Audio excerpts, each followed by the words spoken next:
Meerut central market प्रकरण को लेकर सेक्टर 2 क्षेत्र में लोगों की चिंता बढ़ती जा रही है। इलाके के कई घरों और दीवारों पर स्थानीय निवासियों ने पलायन से जुड़े पोस्टर लगा दिए हैं, जिससे पूरे क्षेत्र में हलचल का माहौल है। स्थानीय लोगों का कहना है कि प्रशासन द्वारा प्रस्तावित सेटबैक प्रक्रिया उनके लिए गंभीर समस्या खड़ी कर सकती है। निवासियों के अनुसार सेक्टर 2 में अधिकतर मकान छोटे आकार के हैं और ऐसे में सेटबैक नियम लागू करना व्यवहारिक रूप से संभव नहीं है। उनका कहना है कि यदि यह प्रक्रिया लागू होती है तो किसी का बाथरूम और किसी का ड्राइंग रूम प्रभावित होगा, जिससे घर रहने योग्य नहीं रहेंगे। लोगों ने चिंता जताई है कि इस स्थिति में उन्हें अपने ही घर छोड़ने की नौबत आ सकती है। उनका कहना है कि उन्होंने वर्षों की मेहनत से अपने आशियाने बनाए हैं, लेकिन अब उन पर संकट खड़ा हो गया है। इस बीच जानकारी के अनुसार सेंट्रल मार्केट प्रकरण में 859 अवैध निर्माणों को गिराने से संबंधित आदेश भी चर्चा में है, जिससे क्षेत्र के निवासियों में असमंजस और भय का माहौल और गहरा गया है। निवासियों ने प्रशासन से अपील की है कि इस मामले में मानवीय दृष्टिकोण अपनाते हुए कोई व्यवहारिक समाधान निकाला जाए, ताकि आम लोगों को बेघर होने की स्थिति का सामना न करना पड़े। फिलहाल क्षेत्र में लगे पलायन के पोस्टर लोगों के बीच चर्चा का मुख्य विषय बने हुए हैं और माहौल तनावपूर्ण बना हुआ है।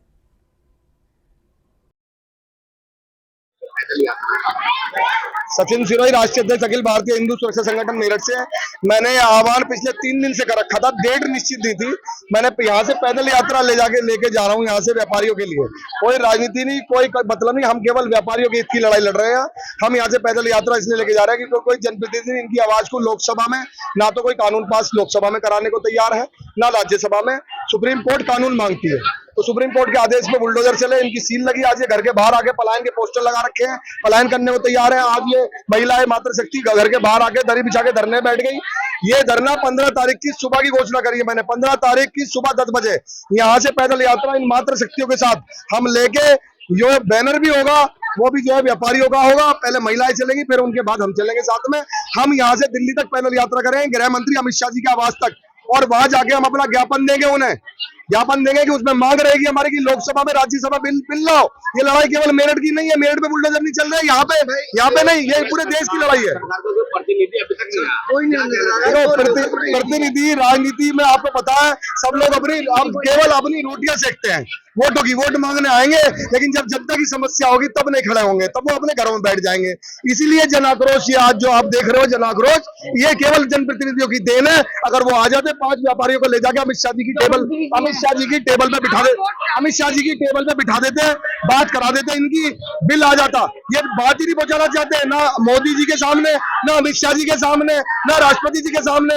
ये बात कैसे जाएगी जब हम पैदल यात्रा यहाँ से वापस लेंगे? कि ये चप्पू जितना पलायन तक की बात पहुंच रही है, इसलिए जनप्रतिनिधि बिल्कुल जिम्मेदार है। अगर वो सही होते तो वो अब तक इन 5 व्यापारियों को ले जाके बात करा देते। आज ये धरने की नौबत नहीं आती, पलायन की नौबत नहीं आती, महिलाओं की नौबत नहीं आती। मैं तो ये कह रहा हूँ कि मैं जो पैदल यात्रा लेके जा रहा हूँ, कानून बनेगा, पूरे देश के लिए बनेगा, पूरे देश के लिए राज्यसभा में बनेगा, लोकसभा में बनेगा। और इसके अंदर मैं कह रहा हूँ, योगी जी से हमारी मांग है, योगी जी यहाँ पुलिस प्रशासन को कह दीजिए, दिल्ली के अंदर हमारे दिल्ली पुलिस नहीं रोकेगी हमें, लेकिन अगर उत्तर प्रदेश की पुलिस ने रोकने का काम किया, मुझे या किसी भी व्यापारी को यहाँ से पैदल यात्रा हमारी। अपनी राय हमें कमेंट बॉक्स में जरूर दें। ऐसे ही लेटेस्ट अपडेट्स के लिए हमारे चैनल रॉयल बुलेटिन को लाइक, शेयर और सब्सक्राइब करना ना भूलें।